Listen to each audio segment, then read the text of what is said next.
Hey everyone, Sumo Spiffy here. Just in time for the July 2026 Basho is our first multi-wrestler mini breakdown compilation for the top Rikishi at Kise stable, Ura, Churanoumi, Kinbozan, and Kazuma. We're not going super deep into anyone's game like how they perform when their toenails are freshly clipped or something. It's a look at the most intrinsic parts of their styles and what you can pay attention to during the Basho to get an idea of why those styles work. Or, don't. If you dig this kind of breakdown, give it a like and leave a comment. And especially leave a comment if you'd like shorter breakdowns more often. Kise was the perfect stable to use for this one because 1. Ura, and 2. 4 guys is just the right amount for a Between Bashos video. But most stables don't fit so neatly, so individual ones make sense if people want them. Alright, breakdown time! Of course we gotta start with Ura. Ura Kazuki, aka our special Pinky Boy, was born June 22nd, 1992 in Neyagawa of Osaka Prefecture. He's a graduate of Kwansei Gakuen University, and even though I listened to Google Translate say it before recording, Kwansei Gakuen University, you could still make good money betting that I said that wrong.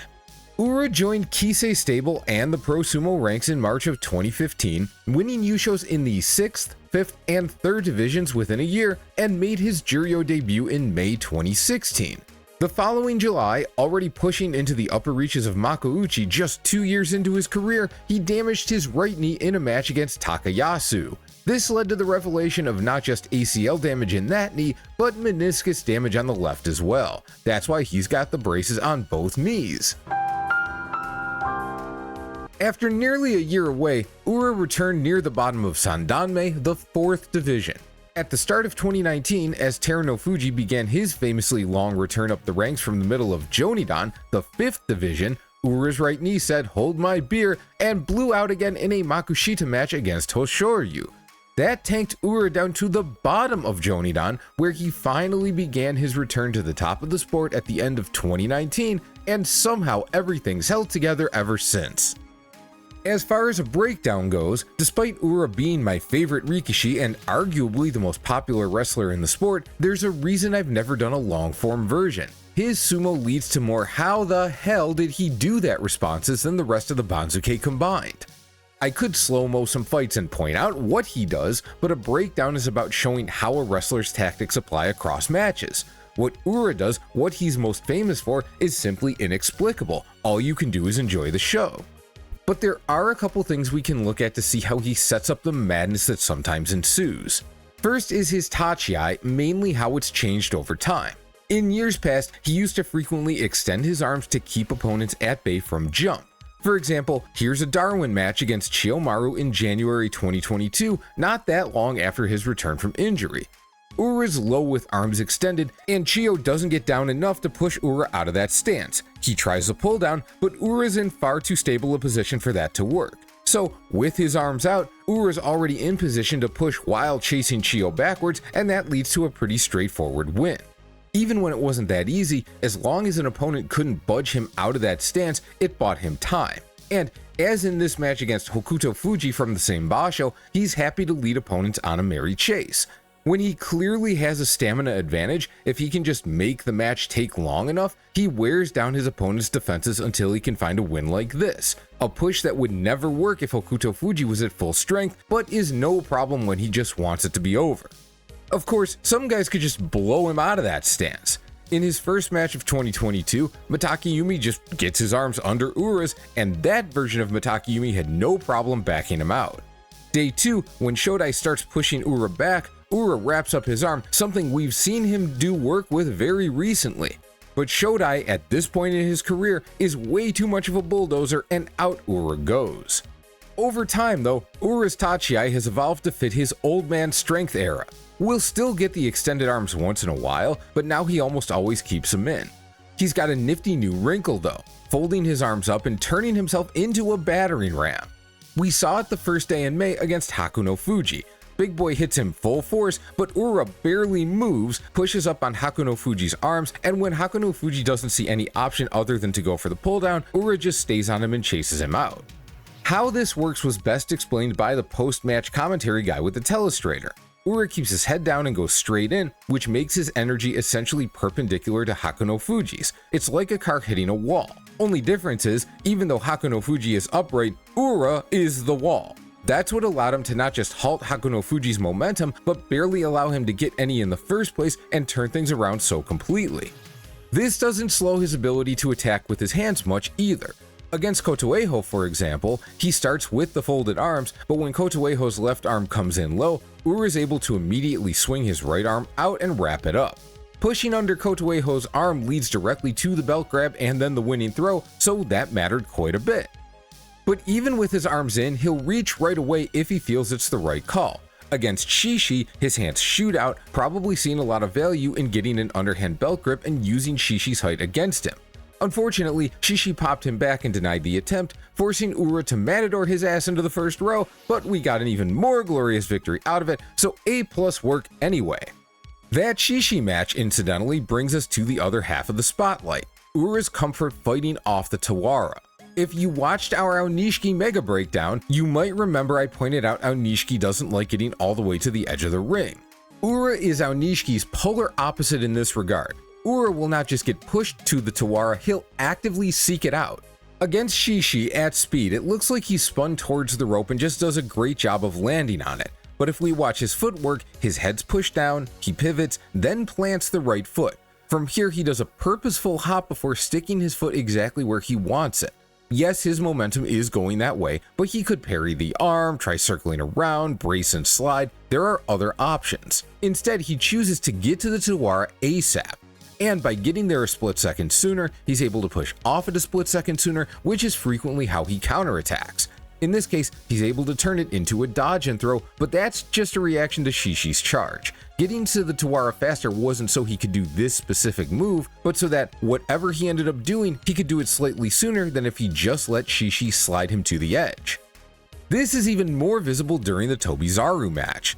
Right off the bat, they're battling for hand and arm position. Tobi isn't really pushing, but Ura slides himself back to the Tawara and uses it for an immediate push. Then he transitions to a slapdown, which Tobi evades, and immediately goes to the Tawara again. This time Tobi's at a distance, so he just steps off it. Then, after he rotates towards the center of the ring with plenty of space behind him, Tobi gives him the slightest push. If he wanted to hold his ground, he probably could, but instead we get another hyper slide back to the edge. It looks like he wants to get low, but whatever his plan was from there, it didn't work. Instead, we just got Ura. After that, he ends up back at the Tawara one more time, although in that case he was trying to hold his ground and was actually pushed back. But that's still 3 times in one match, in about 7 seconds, where Ura looks to use the Tawara to his advantage. So there are a couple things to watch for with Ura. The times he folds up his arms and bashes guys with his whole body on the tachiai versus getting his hands out for a more immediate attack, and how well he uses the Tawara to enhance his mobility. Otherwise, just enjoy the ride. Next, we've got Churanoumi Yoshihisa. Churanoumi is 33 years old, born on May 6, 1993 in Uruma of Okinawa Prefecture. A graduate of Nihon University, he joined Kise a year after Ura, but after a quick 6-month sprint to Makushita, his progress largely stalled. Although he put up 5 straight winning records in Makushita, he spun his wheels near the top of the division and didn't make his Juryo debut until mid-2018. Even then, he clearly wasn't ready, going 5-10, then putting up another 5-10 in his May 2019 return. Only in his 3rd try at Juryo at the start of 2020 did he manage to stick the landing, rebounding from 3-6 to secure a Kachikoshi on the final day. Since that point, apart from a single injury-related demotion back to Makushita, he's crept up the ranks, finally making it to Makuuchi in November 2023 at 30 years old. More impressively, since that time, he's never left the division and seems to only be improving at an age where most combat sport athletes start hitting a downslope. Now, prior to watching a boatload of Chura's fights, my impression was that he's a defensive-minded wrestler who's capable of shifting his game plan based on the opponent in front of him if he knows something about that opponent. That's not wrong, but it's not entirely correct either.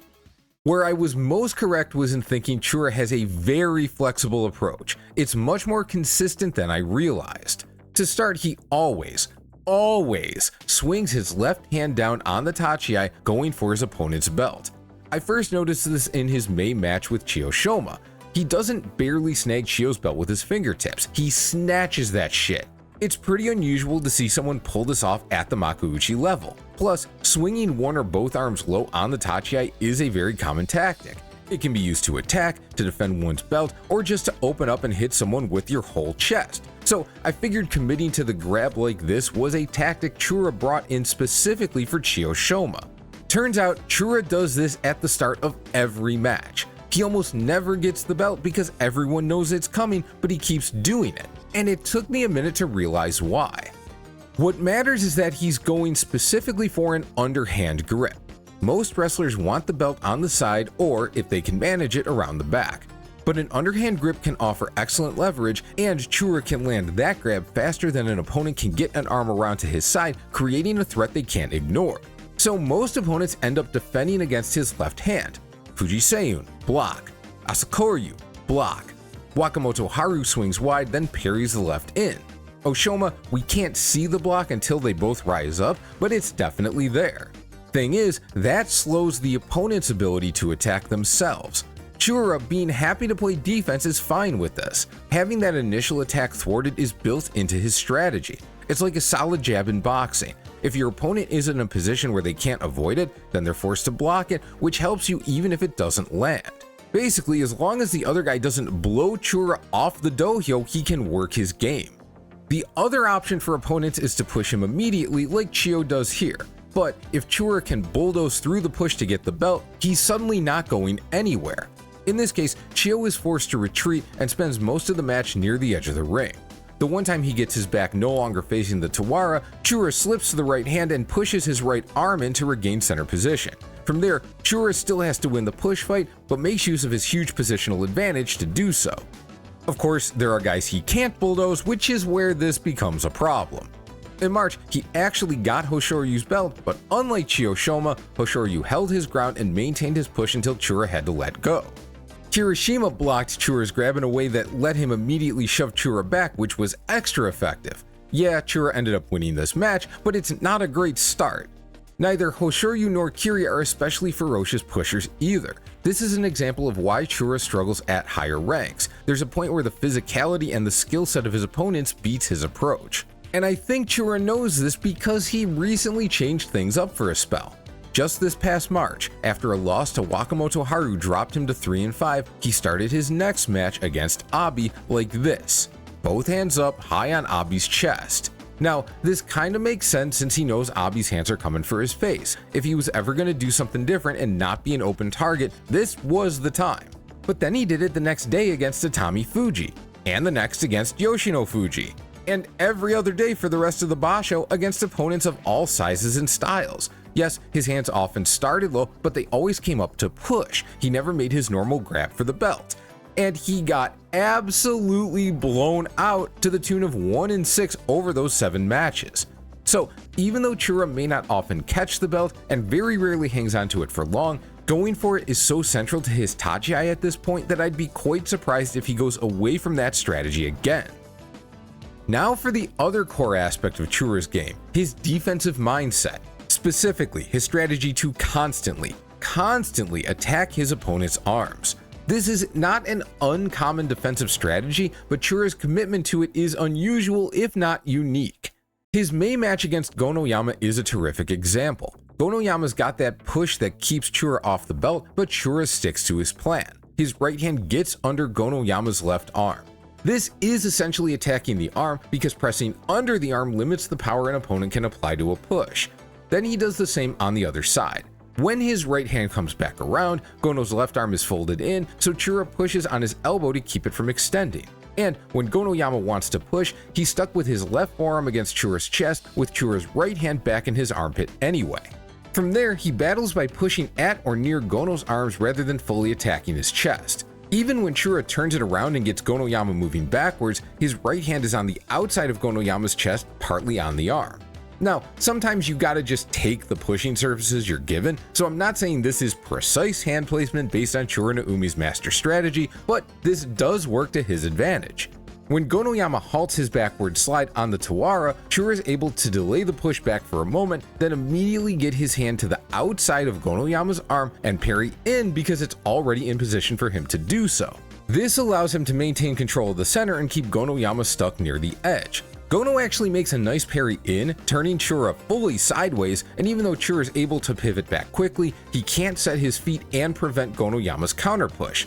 Again though, Chura gets his hand under Gonoyama's left arm, this time all the way around to the back of the shoulder, and uses him to push and circle away. Gonoyama pulls down, throwing Chura off, but through all this, we're seeing that apart from the initial charge, Gonoyama's main weapon, his power pushes, aren't getting anything done. Only his defensive moves have made Chura vulnerable.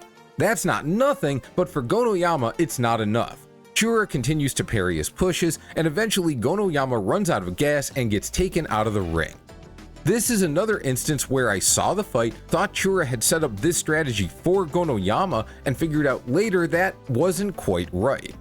Just to make sure it's said, Chura has developed enough power to get his opponent moving backwards, which is how this is able to work. But I'm focused on the defense because, unlike famous mega pushers like Onosato or Tamawashi, Chura doesn't often straight up overpower anyone. He's creating circumstances where he generates more push than his opponent because he's reducing the force they can apply, not because he's the one with greater pushing capacity.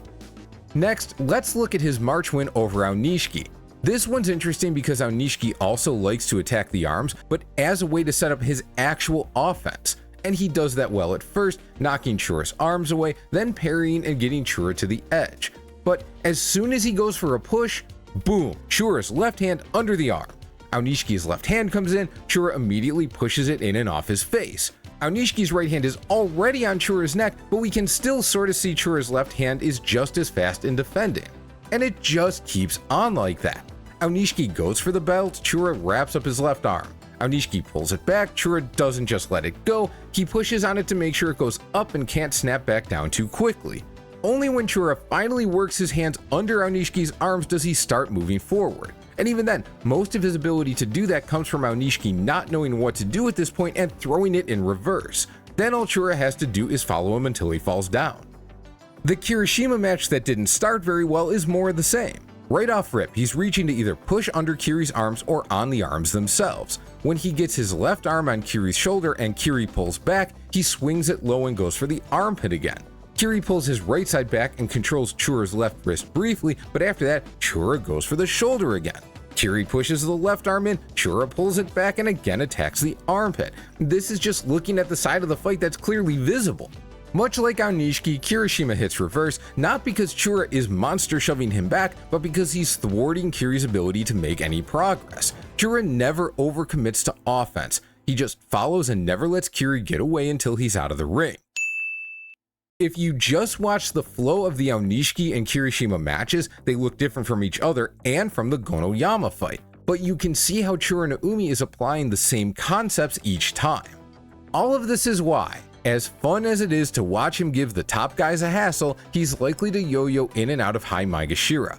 His tachiai is built to keep from being on the back foot, but too many top opponents are capable of overwhelming that tachiai and putting him in that position anyway.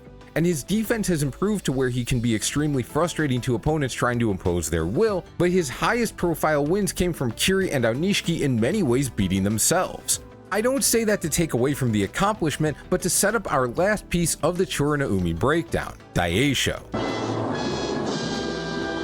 Chura won his first 6 against someone who, at least pre-injury, nearly everyone would consider the superior Rikishi. Here's the first in July 2024. Daieisho knocks Chura back, but Chura keeps hitting Daieisho's arms or under his arms until Daieisho slips and Chura can escort him out. Here's the last from January 2026. Daieisho looks like he's just slapping the shit out of Chura, which he is, but Chura accepts this because it's how he can keep Daieisho from really getting behind that Supari attack. And as soon as Daieisho steps back for a slapdown, Chura's on him. The rest are fairly similar. That brings us to March. It starts roughly the same way, with Daieisho attacking and Chura defending. Chura gives up more ground, ending up at the Tawara. But then Daieisho parries, and Chura, who ends up with much better ring position, attacks. Daieisho doesn't try to stand up to Chura's charge. He goes on the defensive, stepping away once, then again, and catching Chura in a pulldown. Now, even if you knew how Chura was beating Daisho all those times, this looks like a one-off where Chura saw an unusual opportunity to actually attack and it didn't work out. In fact, that's probably what it was. But even if Daisho kinda lucked into that winning situation, Mei looks like he learned from it. After an initial stalemate, they clinch. Daisho does not want to be here, so he frees his arms and pushes Chura back. He steps back, then gets 2 good pushes to the face. Those pushes look vicious, and they are, but they also send Chura's weight from side to side, not back. Daisho steps in, but when Chura attacks back and goes for the face with that left hand, which is not in line with his normal strategy at all, Daisho has him committed to the attack. So Daisho retreats in circles until he can hit another slapdown. The main thing here is that Gonoyama and Aonishiki and Kirishima and Daisho before March all lost because Chura defended himself until he was able to slip inside and not let them get away. Daisho finally succeeded when he was able to create space before retreating because Chura has the mobility to keep up but not necessarily to catch up. So, this is what you want to watch in Churanoumi's matches. What is he able to accomplish with that left hand on the tachiai, and how well can his opponents work around it? And in matches where he's able to attack his opponent's arms to effectively defend himself, can he stick to them, or do they find ways to create space? And especially if they create space, can he sometimes find ways to catch up and still win, or does that look like his real Achilles heel? Next, we've got Kinbozan Haruki. Hooray! Kinbozan is Kise's foreign-born member, born June 24, 1997 in Almaty, Kazakhstan. At 18, he got the attention of Asa Shoryu and took the former Yokozuna's suggestion to transfer to a Japanese high school and get started in amateur sumo. After graduation, he studied at Nihon University, during which time his performances at the All Japan Championships earned him a head start in professional sumo. In November 2021, he officially joined the pro ranks in the 4th division at the now defunct rank of Sandanme 100. He climbed the ranks fairly easily, reaching Juryo in a year and never suffering a losing record until he went 4-11 at Maegashira 5 in May 2023. Ever since he's, well, that's what we're here to talk about, right? This section is shorter than Churanoumi's, but longer than I expected it to be. After all, there's really just one question in play. Can we find a reason why someone who was Maegashira 8 West 4 times in 5 tournaments from mid-2025 to early 2026 went 10-5, 7-8, 7-8, and 4-11 in those bashos? Why does Kinbo Slice have, almost inarguably, the least consistent results in the sport? I think there's something to be said for how he works in the grapple, or sometimes doesn't. But let's focus on Kinbozan's pride and joy. Big push. When Kinbozan had his magical 12-3 playoff run in January 2025, we saw a lot of this. Yes, that's Kinbozan straight dieseling Onosato down and out by his neck. He went for this type of push, the Nodowa, against nearly every opponent that basho. His hand didn't always land directly under the chin like this, but he was usually able to hit that spot at least once or twice. Even when he started pulling Sanyaku opponents and got thrown directly down by Komusubi Abi, that didn't scare him off the strategy. The Onosato match was the next day. It jammed up Koto Zakura at the start too, and Koto never found his footing. This plan worked, and it worked against excellent opposition. The next basho in March, he got bounced up 9 ranks to 5 West. After 10 days, he was 5-5. Apart from a bonkers instant slapdown attempt against Takeru Fuji, he used the Nodowa in every match. So it wasn't an instant win button, but it was still pretty effective. Day 11, he gets in this weird bear hug against Chiyoshoma. Loses that one, okay, he's 5-6. Then, against Nishikigi, he switches to a double-handed face push. Normally he'd start with both hands to the face, but generally get one hand on the throat and really push with that arm. Occasionally he'd hold a two-handed push, but with the same idea in mind, hand centered on the neck. This pushes with his hands more on the sides of his opponent's face around the jaw. Visually, it looks super nasty, but Nishikigi handles it, gets inside, and takes a fairly easy win. He tries it again against Gonoyama, and it doesn't do much here either, although they wound up having a pretty good fight. Day 14, Kirishima turns it aside pretty easily.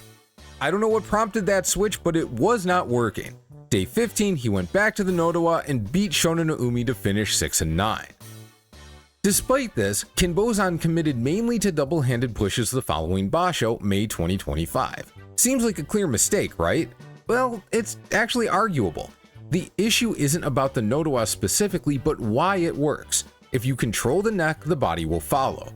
Pushing the head, even with both hands, even violently, doesn't guarantee the same effect because the neck can bend without the body moving or moving as far.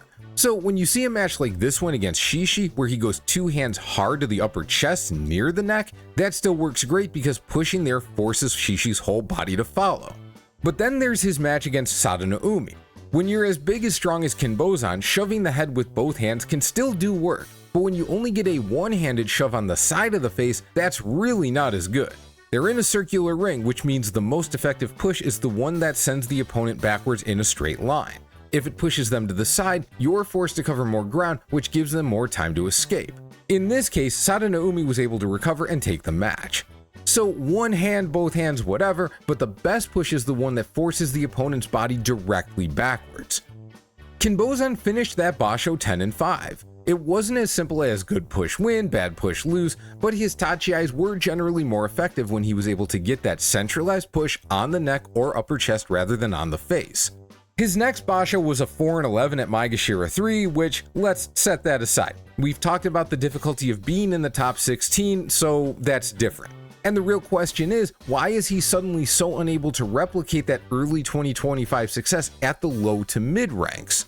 If this was a regular long-form breakdown, I'd probably show most of Kinbozan's tachiais from the first 3 bashos of 2026 at this point. But since it's not, let's skip to the stats that matter. In January, Kinbozan was a woeful 4-11 at Maegashira 8 West. He was shooting for those pushes on the tachiai, but they were frequently defended and defended well. For example, Oshoma hit him immediately with a fierce parry, so Kinbozan's attempted push did nothing. If we define landing a push as getting his hands on the opponent while actually pushing aggressively, we can probably say he landed 8 in 15 days, but even that's a little kind. He definitely lands his push against Gonoyama, but Gonoyama straight up tanks it. Churanoumi did the same. Midori Fuji parries his left arm, so even though he does get a good push in with his right, most of the steam is still taken out of it. This push against Ichi Yamamoto might have been his best of the basho, but then he lost his footing. So he only hit pushes half the time and only half of those were good, and the basho went all bad. March was his first winning record in nearly a year. It probably looks like that was because he was down at Maegashira 16, and yeah, I'm sure that's part of it, but his pushes were clicking big time. In 15 matches, he hit 12 good pushes and saw 3 henkas. So if the opponent didn't get the hell out of the way, he was shoving. It wasn't always super effective, but what did we say with Churanoumi and his belt grab? The fact it often fails to land doesn't matter. Making the opponent deal with it is still good for his overall strategy. Same with Kinbozan's pushes. Landing those hands, even if the opponent leans in and doesn't go anywhere, forces them to set their bodies against the force Kinbozan is applying rather than set up in the best way for they themselves to attack. Sure, a basho like January is possible where a lot of guys actively defend and never let that push start, but if it's your most dangerous weapon, it's still probably worth forcing them to do that and then finding answers to those defenses. And then we have May. 15 matches, 6-9 record. How many pushes do you think he landed? Take a guess. Ready? 6. I know it sounded like a trick question and it was going to be 3 or something, but 6 still isn't many, and again, not all 6 were great. Wakanosho absolutely tanked through it like Gonoyama in January. He also faced not only 3 henkas, but Toki Hayate and Kotoeho super jumping the gun, which made it impossible to extend his arms. He also had a couple starts where he braced his forearms against his opponent's shoulders and tried to handle things more defensively. That's not too uncommon in general, but very unusual for him. He won both matches, but they were against Nishiki Fuji and Ryuden and looked more like the opponents being unable to stop him and not like he should suddenly adopt this style. So Kinbozan has been big push, is big push, and will likely always be big push at his core. And that's where all the questions lie this basho. Assuming he sticks to this, can he find a way to really land big push? The more he can do it, the more he should win. But damned if I'm gonna put a number on it. And finally, we've got Kazuma Torakaze. Born November 12th, 2001 in, we'll say Osaka. He's far and away the most decorated amateur of the bunch. He won national elementary, junior high, and high school championships. In fact, in his final year of high school, he won the National High School Selection Tawada Tournament, the National High School Selection USA Tournament, and yes, it's USA, they have a place called USA City, they didn't randomly come to the USA for a high school sumo tournament, and the World Junior Championship. Then he won 6 more titles at Nihon University. Not long ago, this would have qualified him to start his pro sumo career probably at Makushita 10.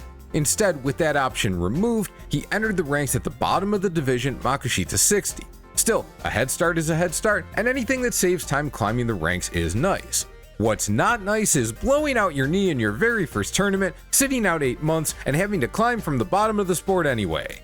To no one's surprise, given sufficient time to recover from ACL surgery, he steamrolled the lower divisions, going 27-1 with 3 Yushos before making his Juryo debut this past January. After struggling, to everyone's surprise, over the first third of the tournament, he's gone 29-11, including May's 12-3 Yusho that'll see him vault into Makuuchi for the first time in July. But does the train keep rolling, or can the top division vets pack him in for another ride on the struggle bus? Kazuma is by any measure a giant. Apart from the Akebonos and Musashimarus a few decades ago, 450 plus pounds is about as big as a Rikishi gets. So if he gets the pushing range he wants, or gets his arms under the opponent and his hands on the belt, it's basically done. His struggles at the start of January 2026, at least in retrospect, look like he ran into opponents who could actually defend themselves or turn favorable grappling positions into wins. Even in his one win, Tsurugisho found a perfectly good position, his knees were just too messed up to do anything with it. Later losses were from good timing by Nishikigi to push him back, doing reasonably well against Nishinoryu and losing to a last-second throw, and getting into poor foot position against Tama Shoho when he had Tama going backwards. But he's learned, and learned pretty quickly at that. One of his early January losses was getting played into a slapdown by Tohakuryu. When they met in March, he stayed patient, even as Tohakuryu pushed him back and forced him to circle around the edge of the ring. He trusted himself to stay in, and that his natural size and power would be enough to knock Tohakuryu out once he was in a position to do so. He didn't need to put extra effort into the attack and risk another slapdown loss. The Makuuchi guys who might try something similar, like Ichi Yamamoto, pose greater challenges than Tohakuryu, but if he can keep this lesson in mind, he should handle those situations much more often than not. He does still have a noticeable weakness though, opponents getting inside on him. This isn't quite as significant as Fujiryoga's mediocre belt game, but it is a potential problem.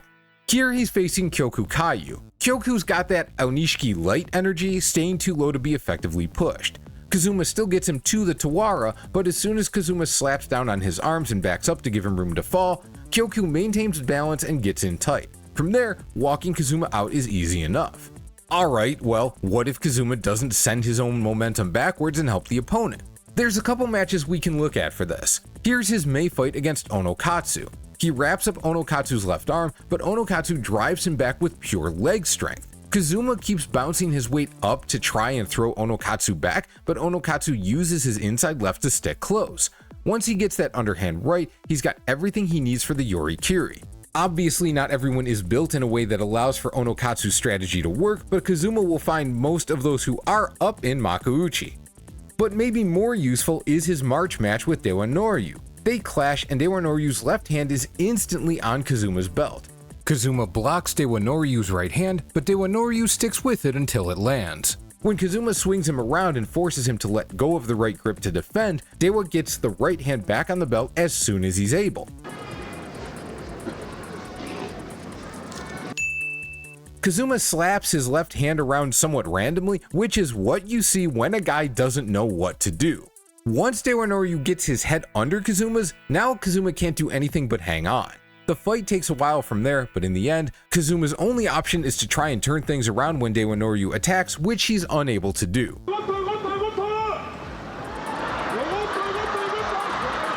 So what do we pay attention to with Kazuma? It's more about his opponents.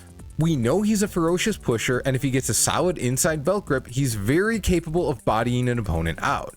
But how many of his opponents have been watching tape on him? His grappling attack might be fine, but who immediately tries to work inside and abuse his relative lack of grappling defense? When he faces, say, Wakanosho or Fuji Ryoga, opponents who may be happy to trade shots in a push war, do they stay at arm's length and accept that battle, or do even they try to get inside thinking they have a better chance on the belt?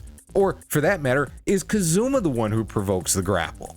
These are things we can pay attention to for quite a while going forward, but when this is released before the July 2026 Basho, it's going into Kazuma's Makuuchi debut. You only get to see a guy be the new face once. How the veterans deal with him is usually a pretty good sidebar, if not a highlight show unto itself.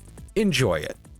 And that is the breakdown for Kise's main men, Ura, Churanoumi, Kinbozan, and Kazuma. Hopefully the Churanoumi fans can forgive me for not putting their guy first even though he's been the highest ranked, but Ura joined the stable first, and that was always going to be my excuse for putting them in this order.